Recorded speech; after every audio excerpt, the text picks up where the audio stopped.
Antes de la fiesta de la Pascua, sabiendo Jesús que su hora había llegado para que pasase de este mundo al Padre, como había amado a los suyos que estaban en el mundo, los amó hasta el fin. Y cuando cenaban, como el diablo ya había puesto en el corazón de Judas Iscariote, hijo de Simón, que le entregase, sabiendo Jesús que el Padre le había dado todas las cosas en las manos y que había salido de Dios y a Dios iba, se levantó de la cena y se quitó su manto y tomando una toalla se la ciñó. Luego puso agua en el lebrillo y comenzó a lavar los pies de los discípulos y a enjugarlos con la toalla con que estaba ceñido. Entonces vino a Simón Pedro y le dijo: Señor, ¿tú me lavas los pies? Respondió Jesús y le dijo: lo que yo hago, tú no lo comprendes ahora, mas lo entenderás después. Pedro le dijo: no me lavarás los pies jamás. Jesús le dijo: si no te lavare, no tendrás parte conmigo. Le dijo Simón Pedro: Señor, no solo mis pies, sino también las manos y la cabeza. Jesús le dijo: el que está lavado no necesita sino lavarse los pies, pues está todo limpio, y vosotros estáis limpios, aunque no todos, porque sabía quién le iba a entregar. Por eso dijo: no estáis limpios todos. Así que después que les hubo lavado los pies, tomó su manto y volvió a la mesa y les dijo: ¿sabéis lo que os he hecho? Vosotros me llamáis Maestro y Señor, y decís bien, porque lo soy. Pues si yo, el Señor y Maestro, he lavado vuestros pies, vosotros también debéis lavaros los pies los unos a los otros, porque ejemplo os he dado para que como yo he hecho, vosotros también hagáis. Hasta allí nomás la palabra del Señor. El Señor tiene una conversación final con sus discípulos que la registra solamente el Evangelio de Juan. En este aposento alto el Señor tiene como una conversación franca con sus discípulos. Les habla en el marco de una intimidad acerca de cosas que Él no podía decir en público. Es como que tuvo un ministerio en público y desde el capítulo 13 en adelante Juan es como que narra a continuación una conversación en privada que Él tiene con los suyos. Como que hay cosas que uno puede hacer en público y hay cosas que solamente uno puede hacer en familia. Y ahí el Señor estaba con los suyos, con los suyos. En este diálogo íntimo el Señor recibe preguntas, recibe objeciones, pero es como que Él empieza a desgranar lo que aparece desde el capítulo 13 al capítulo 16. Él desarrolla todo lo que es la vida cristiana. Y cuando uno recorre estos capítulos, observa que el Señor les habló absolutamente de todo.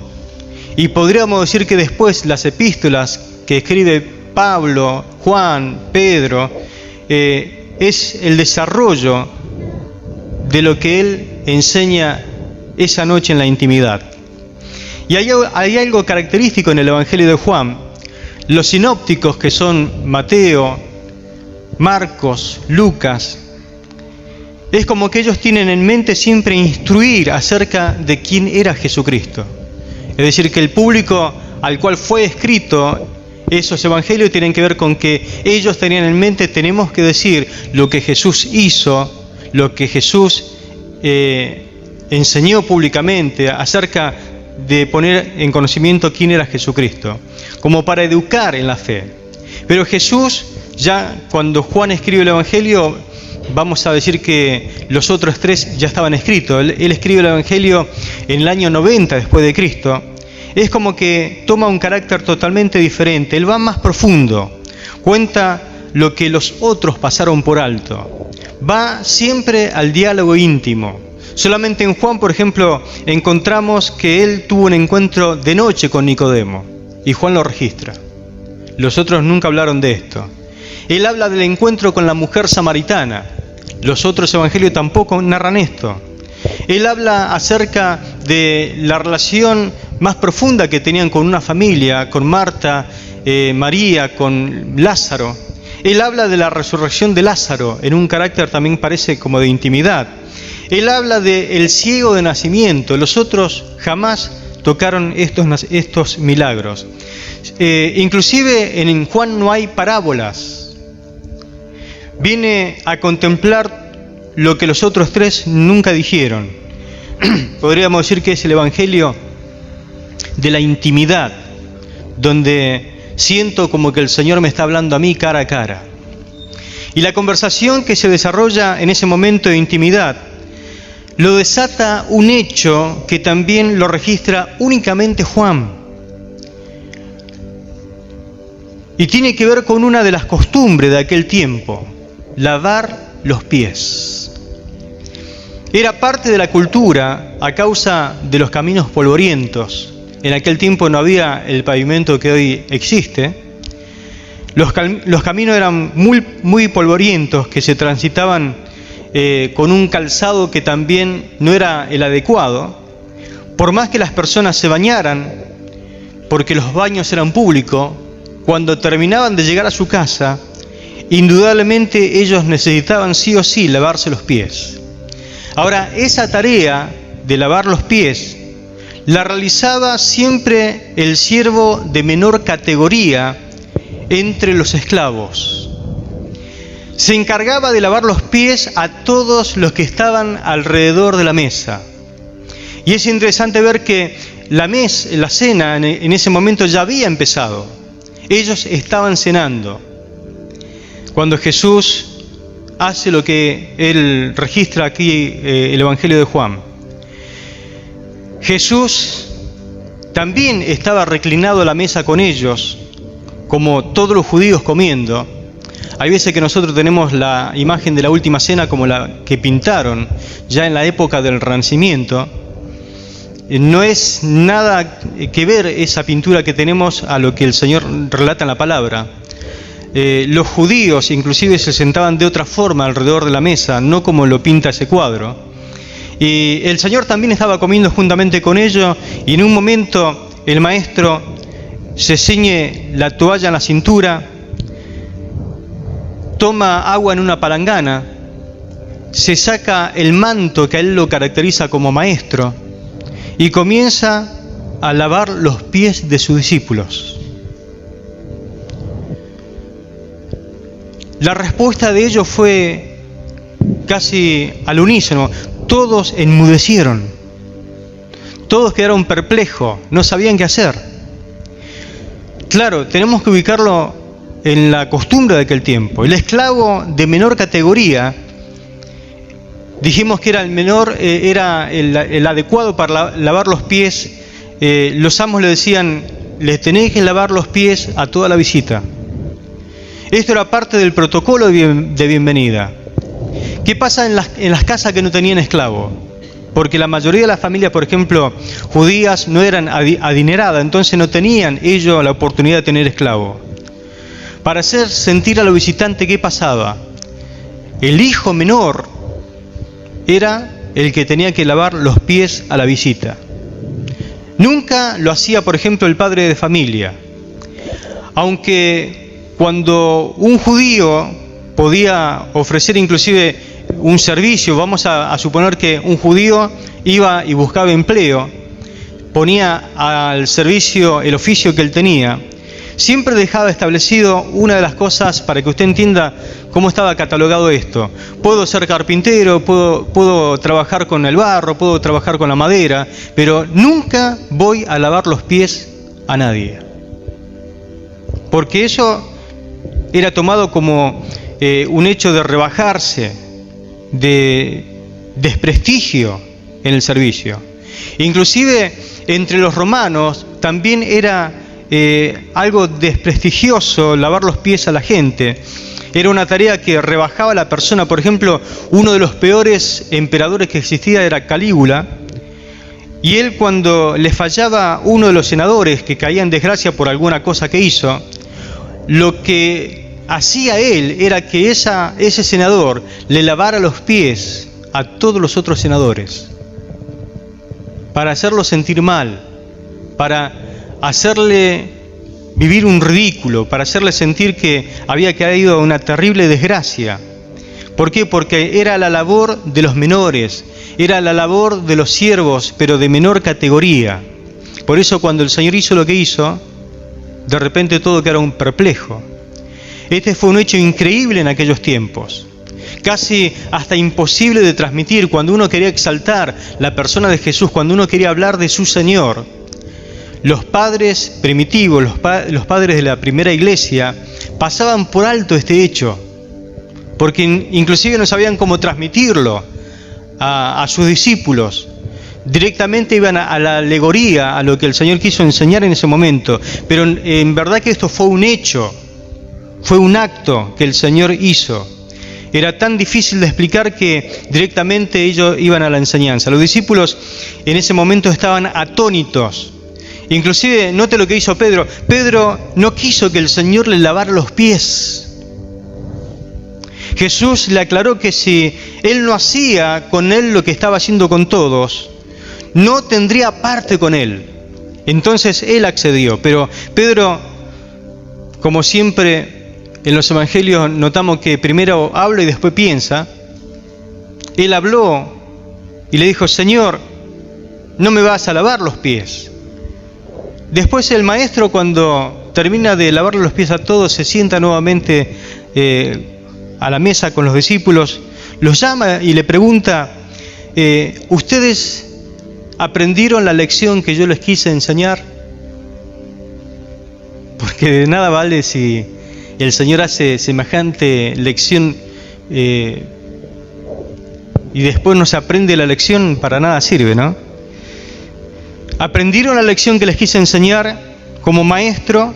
Porque ustedes dicen que yo soy maestro y la verdad que yo lo soy. ¿Cuál es el mayor entre ustedes? A ver, díganme, ¿cuál es el mayor? ¿Es mayor el que se sienta a la mesa o el que le sirve? En verdad, el mayor es el que se sienta a la mesa.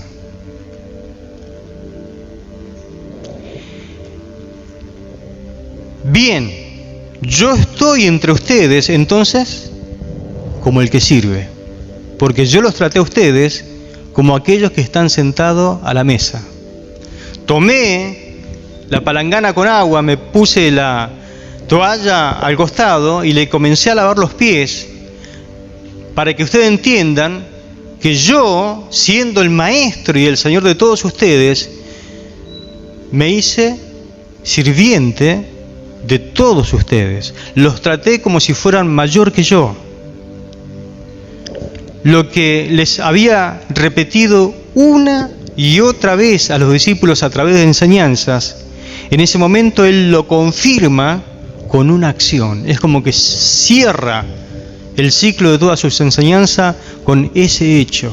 No solamente se los enseñé una y otra vez, ahora lo hago con un hecho para que ustedes entiendan que verdaderamente es así.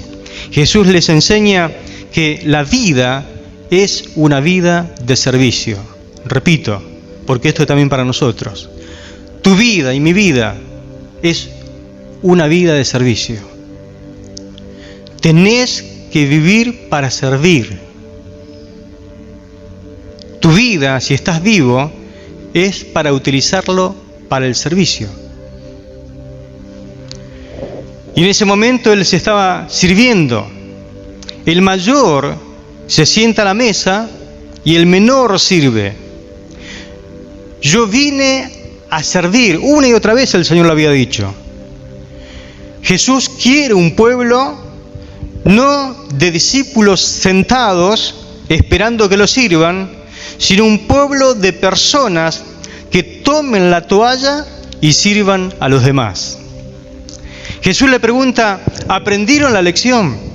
Ustedes me llaman maestro y señor y bien lo hacen porque soy su señor, soy su maestro, pero ¿aprendieron la lección?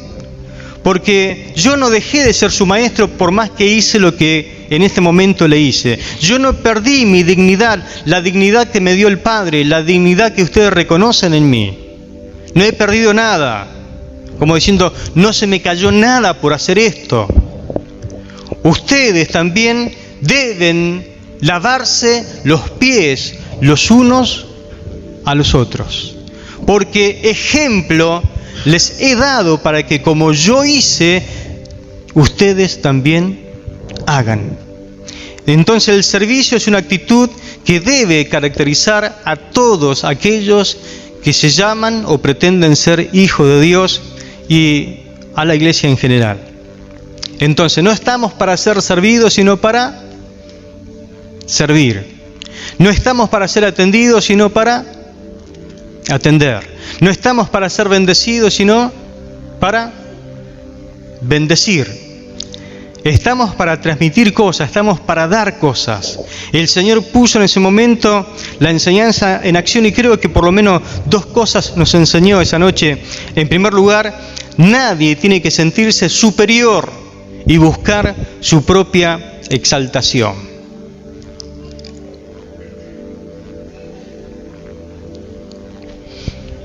Él definió su propio ministerio de esta forma: el Hijo del Hombre no vino para ser servido, sino para servir y para dar su vida.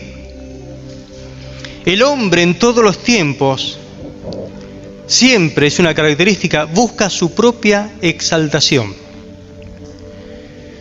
Cuando uno cuenta las cosas, ¿para qué la cuenta? Para buscar el aplauso y el reconocimiento de la gente. Todo lo que cuenta que hizo en el trabajo, lo que hizo en la iglesia, lo que hizo acá, allá, y cómo habló acá, y cómo trató con este y lo otro, lo cuenta solamente para que alguien le saque polvo de la espalda aplaudiendo, y abrazándolo, qué bien que lo hiciste. Y hasta dice, gloria a Dios, pero lo que busca es la gloria de él, es decir, gloria a mí le está diciendo. A ver, porque el hombre es así por naturaleza. Busca el aplauso de los demás, la propia exaltación. Es una de las metas del ser humano, de todo lo que estamos aquí en esta noche. Por ejemplo, en Isaías capítulo 22 se registra un hecho y habla de un tal Sebna que era funcionario de la administración de Ezequías, el rey. En realidad era un secretario, era un escriba. Y este escriba, como quien no quiere la cosa en medio de tanto caos y alboroto, fue haciendo algo. Isaías le dice, ¿qué negocio está haciendo Sebna? Él sabe qué hizo. Dentro de lo que era la sepultura o el lugar establecido para sepultar a los reyes, que era como una gran montaña, una gran muralla, él también se hizo un mausoleo en ese lugar. No era rey, no era descendiente de rey, no tenía nada que ver con los reyes, pero dijo, yo acá voy a hacer algo para que me recuerden por siempre. Y si alguien visitar este lugar después de 50 años, 60 años, después de 500 años, va a encontrar acá el mausoleo, es decir, el lugar donde está enterrado Sebna. ¿Y quién es Sebna? Secretario del rey Ezequías. No era un rey, pero él quería perpetuar su nombre para siempre. Entonces, Dios le da una palabra a Isaías diciéndole, andá y habla con este muchacho porque ¿qué está haciendo? ¿Quién le dio el derecho de hacer esto? ¿Quién le dio el derecho de creerse superior a los demás? Porque después viene el reproche, ¿no? Si él hizo eso, ¿por qué yo no lo puedo hacer? Siempre aparece uno que es así, ¿no? Si él hizo eso, ¿por qué entonces otro hace otro hecho superior? Él quería llegar a ser exaltado por los demás. A ningún otro escriba se le ocurrió esa idea. Tenemos otro caso. El profeta Jeremías tenía un secretario que se llamaba... ¿Cómo se llamaba? Baruc. Él era escriba. Él escribía las profecías que Dios le daba a Jeremías.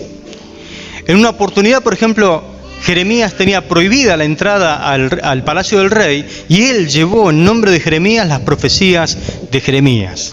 Es decir, que era un hombre que estaba a disposición, siervo de Jeremías. Pero también Dios en una oportunidad le da una palabra a Jeremías para que lo reprenda. Jeremías capítulo 45, diciendo que no buscara su propia grandeza, sino que lo único que él iba a poder salvar era su vida. Porque él empieza también a querer hacer su propio negocio, a querer prosperar, a querer ciertas cosas que en ese momento ni siquiera valían la pena, porque le dice, mira, Baruch, lo único que se te concede es que puedas escapar por tu vida, nada más. Es lo único que vas a lograr. No pretendas que se perpetúe tu nombre para siempre. No sé si nota cómo los secretarios de repente del profeta, del rey, pretenden grandezas también. Tanto el secretario del rey como el secretario del profeta están buscando su propia gloria. Y esto es muy del ser humano, buscar su propia exaltación, buscar hacerse grande. Y este es tu problema y también es mi problema. Esto siempre está metido dentro de nuestro ser. Este es el problema que hace de que nosotros tengamos problemas con los demás en la iglesia, en la familia, en el barrio, donde sea. El buscar su propia exaltación. Cuando el hombre, por ejemplo, siempre trata de definirse de alguna manera, siempre lo hace a través de su grandeza. Siempre. Si alguien te preguntara por tu salud, o alguien le pregunta, che, ¿y vos cómo andás? Y la mayoría de la gente, yo ando, mi salud, yo soy como un roble. Tratan de no hacerlo notar que está mal. Y dice Dios, no, ustedes son como hierba. El roble es un árbol muy fuerte y muy grandioso, pero Santiago llega a decir, ustedes son como neblinas, que no duran mucho, cuando sale el sol desaparece. Pedro dice, ustedes son como hierba del campo, que cuando el sol sale se marchitan. Y nosotros decimos, nosotros somos como el roble. Siempre queremos aparentar una grandeza que no tenemos. Pero la realidad es que nosotros pasamos y después nadie más se acuerda de nosotros. Imagínense cuando piensen de usted de acá a 100 años. ¿Quién era? Pasó, sí, pasó y listo. A veces pasamos y lo que pedimos es un poco de grandeza para nosotros. Ahora, ¿el Señor experimentó esto con los discípulos o no? ¿Tuvo un problema así con los discípulos o no? ¿Por qué el Señor tuvo que hacer lo que hizo? Ahí en el capítulo 13, en un momento de intimidad. ¿Por qué Él hizo eso? Porque Él tenía serios problemas con los discípulos. Cada vez que el Señor se daba vuelta y preguntaba, porque no sé si a usted le causa a veces risa cuando está leyendo la palabra del Señor, el Señor se da vuelta y le dice, che, ¿de qué están hablando ustedes? ¿De qué hablan? En algún momento era como que quedaban en silencio y no le querían contar de qué venían hablando. Pero el Señor, como conocía todas las cosas, porque nada se le escapa al Señor, Él se da cuenta de qué venían hablando. Entonces el Señor mismo saca a luz lo que ellos estaban hablando. ¿Sabe que cada vez que Él se daba vuelta, ellos venían discutiendo entre ellos a ver quién sería el menor entre ellos? ¿Dice así la palabra? El mayor. Discutían entre ellos a ver quién sería el mayor entre ellos, no el menor. Por el tema del menor nadie quería discutir. Ellos discutían a ver quién iba a ser el más grande. ¿Entre ustedes hay ese tipo de charla o no? No, ¿no? Siempre hay ese tipo de charla, siempre. Directa o indirectamente. Lucas capítulo 9, Lucas capítulo 22 cuenta justamente esto que yo lo estoy narrando. Ellos estaban todo el tiempo peleándose para ver quién sería el mayor. No toco los versículos para adelantar. Todo el tiempo. ¿Quién? Hasta uno fue un poquito más allá. Ellos discutían, discutían a ver quién se iba a sentar a la izquierda y a la derecha.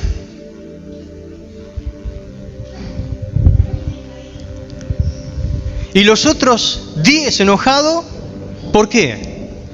Porque a ninguno de ellos se le ocurrió eso. Pero a Juan y a Santiago se le ocurrió, y encima fueron a hablar con mamá, a ver si hacía un poco de palanca, porque era como media tía del Señor, a ver si de alguna forma podía ser de que Juan y Santiago se pudieran sentar a la derecha y a la izquierda del Señor. Todos somos así, hermanos, todos. En la iglesia todos somos así. Porque estos son discípulos ¿de quién? Del Señor. Y si el Señor tuvo ese problema, también nosotros tenemos ese problema. En algún momento, dejando todo ese tema, el Señor los llama y dice, muchachos, vengan. Llamó a un niño y los puso ahí en medio y le dijo, el que quiera ser mayor entre ustedes tiene que ser como un niño, tiene que convertirse como un niño. ¿Ustedes creen que entendieron la lección? No entendieron nada. Pero le dijo, el mayor, el que de ustedes va a ser el mayor, tiene que llegar a convertirse como un niño. Como un niño.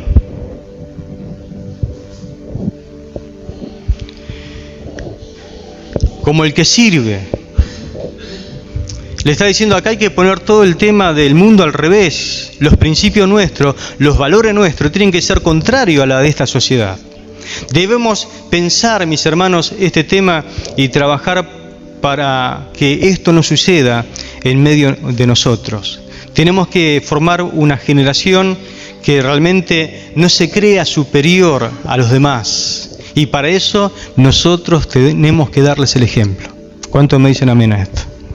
Lo segundo que el Señor quiere enseñarnos es que todos somos llamados a servir a nuestro prójimo. Pablo, en sus epístolas, por ejemplo a los romanos, él le dice, el que quiere, en lo que requiere diligencia, no perezosos, fervientes en espíritu, sirviendo al Señor, y subraye, sirviendo al Señor, Romanos 12:11. Repito, en lo que requiere diligencia, no perezosos, fervientes en espíritu, sirviendo al Señor. Es decir, que la voluntad de Dios para con sus hijos es que nosotros les sirvamos. A los tesalonicenses, Pablo le dice en 1 Tesalonicenses 1:9, la segunda parte, y como ustedes se convirtieron de los ídolos a Dios para servir al Dios vivo y verdadero, subraye si quiere, servir. Fuimos convertidos, fuimos llamados por Dios, no para otra cosa, sino para servirle a Él. A los Gálatas, capítulo 5, verso 13, la segunda parte del versículo, dice, más bien, sírvanse los unos a los otros por medio del amor. Sírvanse los unos a los otros por medio del amor. A los colosenses, Pablo le dice en el capítulo 3, verso 22 al 24 lo siguiente, y todo lo que hagáis, hacedlo de corazón, como para el Señor y no como para los hombres, sabiendo que del Señor recibiréis la recompensa de la herencia, porque a Cristo el Señor servís. Continuamente la Biblia habla de servicio. ¿Cómo hago entonces para servir al Señor?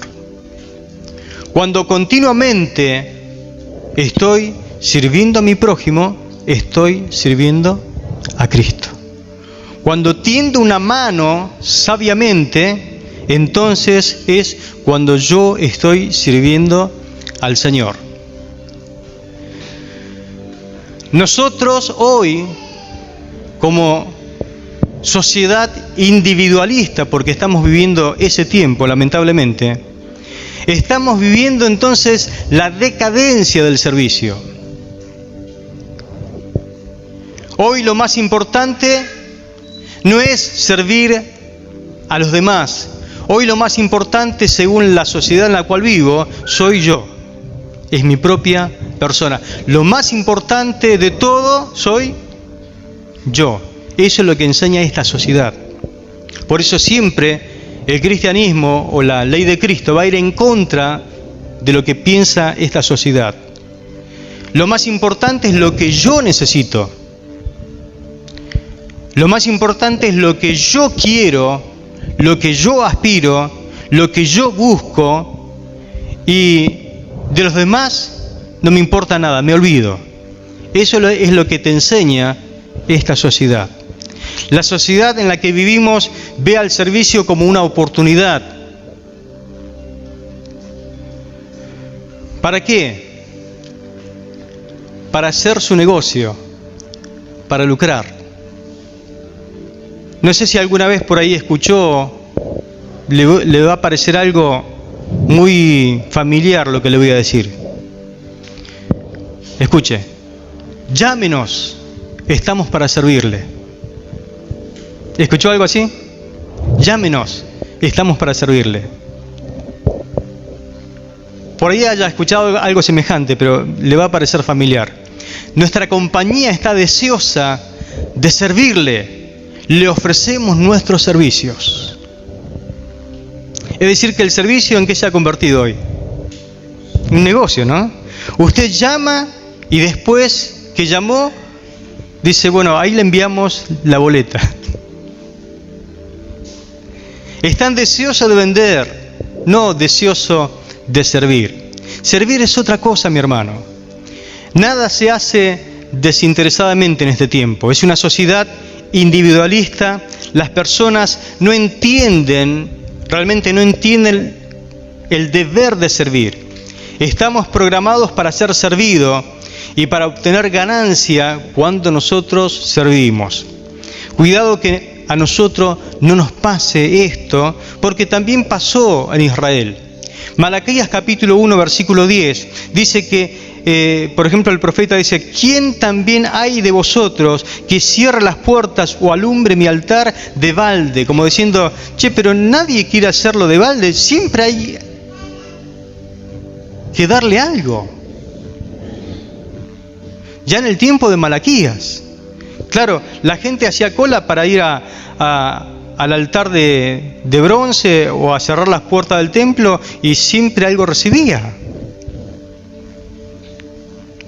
Todo se cobraba. Los cristianos debemos cuidarnos de este tipo de influencia que viene justamente de nuestra sociedad perversa y maligna, que contamina nuestros pensamientos. Busca la gente que solamente se cumplan sus deseos. Busca continuamente la bendición de Dios. Fíjese cómo a veces pasa en la iglesia. Hay gente caracterizada por esto solamente. ¿A qué viene, hermano? Venga a buscar la bendición de Dios.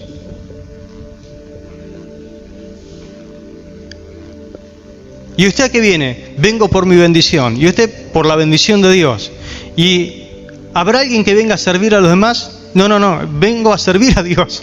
Pero primeramente quiero mi bendición. Centramos todo en nosotros mismos. Buscamos la comodidad propia. Nos olvidamos del servicio, hermano. Estamos para ser servidos y no de bendición para los demás. La iglesia está puesta en este mundo para bendecir la tierra.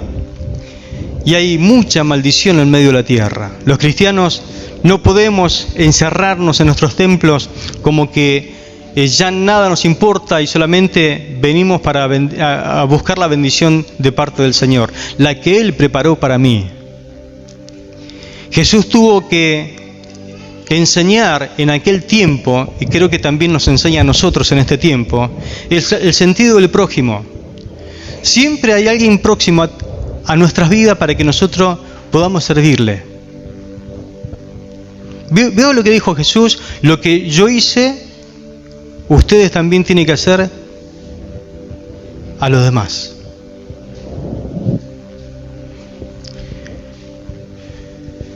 Viene un intérprete de la ley que dice que estaba muy cerca del reino de Dios, pero estar cerca no significa estar dentro. Y entonces el Señor le hace pregunta, él le hace pregunta. El Señor vio que estaba cerca, pero no estaba cerca. Entonces el otro, como para eludir un poco la presión que el Señor le metía y dice, ¿quién es mi prójimo? ¿Quién es mi prójimo? Lucas capítulo 10. Entonces el Señor le tiene que dar una parábola al intérprete de la ley para explicarle quién es el prójimo. El intérprete de la ley era un doctor de la ley, era alguien que enseñaba Biblia. Y le enseña, y la enseñanza nos queda también para nosotros, porque cuenta de un hombre que va desde Jerusalén hacia Jericó y que cae víctima de un asalto. Una parábola, hermanos, es una construcción artificial, es un invento que se hace para enseñar una lección espiritual. Jesús plantea que un hombre transita entonces desde Jerusalén a Jericó y lo ubica perfectamente en el camino donde, escuche, transitaba la mayor riqueza de todo Israel, donde el microclima de Jericó hacía que los sacerdotes de Jericó vivieran en su opulencia, en lo que era como una villa romana fuera de Roma, porque Roma no tenía ninguna villa fuera de Roma excepto Jericó. Es decir, que en Jericó se vivía espléndidamente. Había riquezas. En ese camino donde pasaba la mayor riqueza, alguien fue saqueado por los ladrones. Porque los ladrones, ¿dónde están? ¿Dónde está la pobreza o dónde está el dinero? Donde está el dinero, ¿no? Y lo dejaron tirado. Y en eso que estaba tirado casi medio muerto ahí, pasa un sacerdote, doctor en divinidades. Si alguien le preguntaba de doctrina, podía hacer un examen de excelente, doctrinalmente correcto. Pero dice que pasó de largo. Después pasa un levita. Y si alguien le preguntara acerca de doctrina, acerca de lo que era la fe, podía hacer un examen excelente, 10 puntos, correcto. Pero ambos pasaron de largo. Los guardadores de la ley de Moisés, ni le interesó este hombre que estaba tirado allí medio muerto. Eran los ortodoxos en cuanto a doctrina. Ellos rendían todos sus exámenes aprobados y pasaron de largo. Y Jesús dijo al doctor de la ley, que también era un experto en doctrina. Pero no terminó la parábola, pasó un samaritano. ¿Quién? Un samaritano. Seguramente se tapó los oídos, porque para ellos samaritano era mala palabra.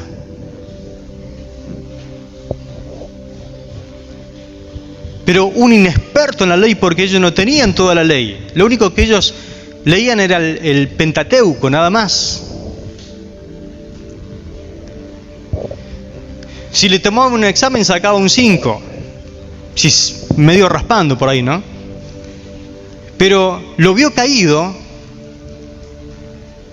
y dice que fue movido a misericordia.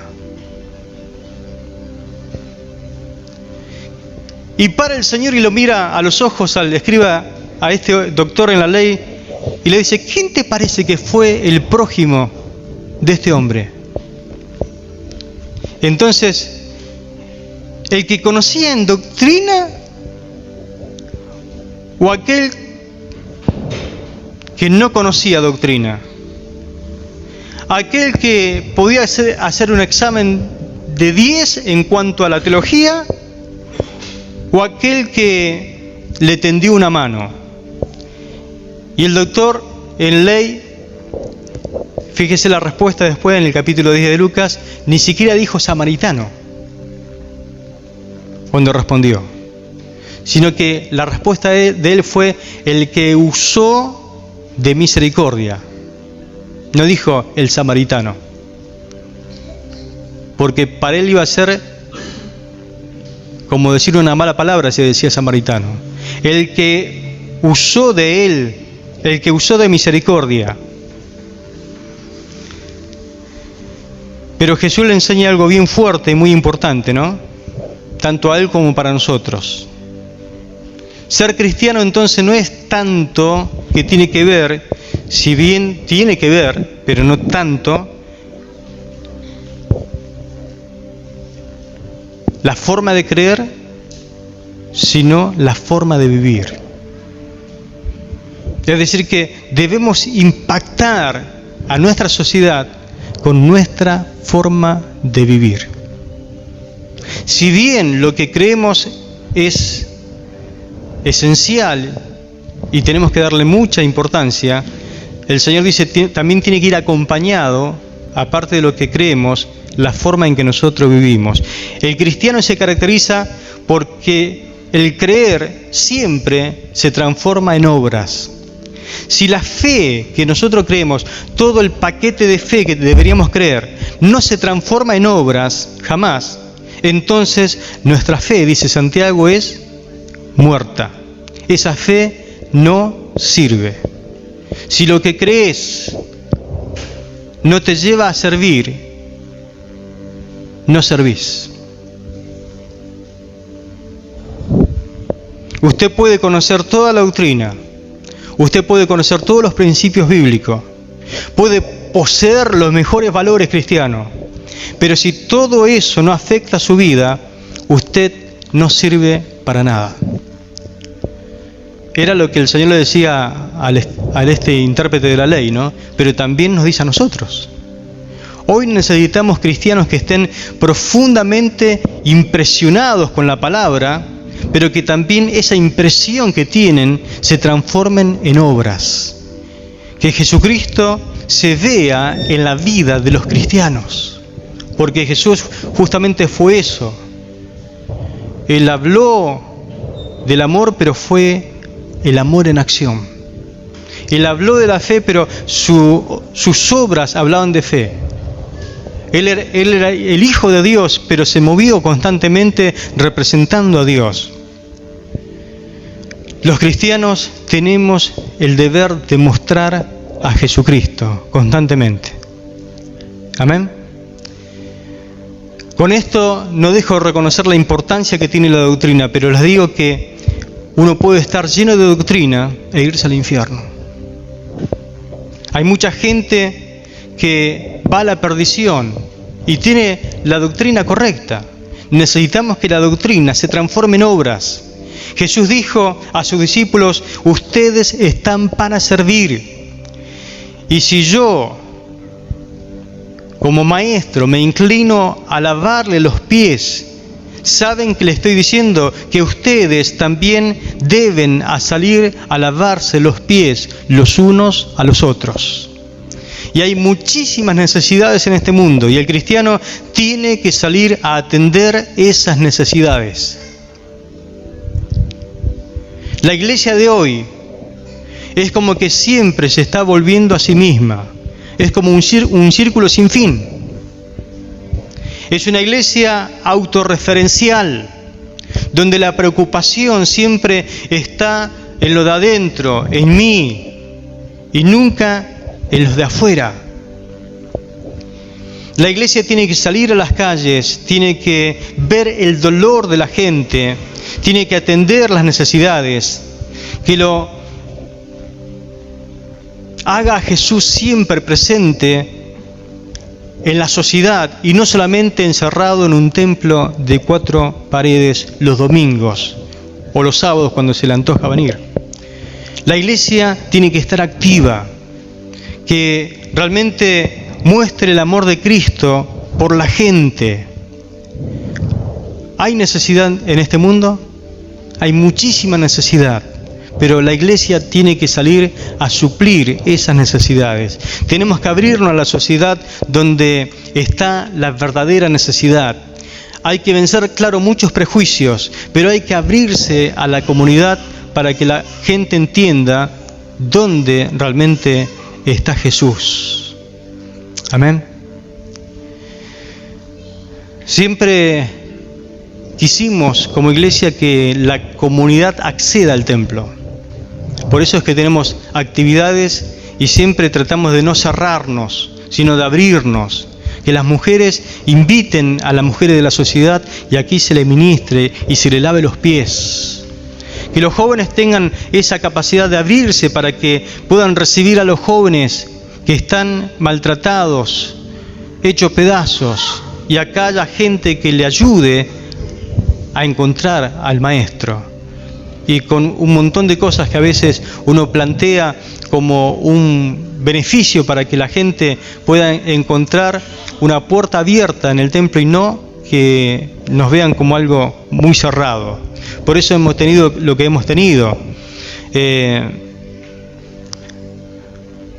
Servicio de comedor hemos tenido el consultorio odontológico, hemos tenido hasta ropero comunitario, y uno podría hablar de tantas cosas donde la gente podía acceder, pero no solamente darle un bien, sino lo que tenemos que presentarles a Cristo.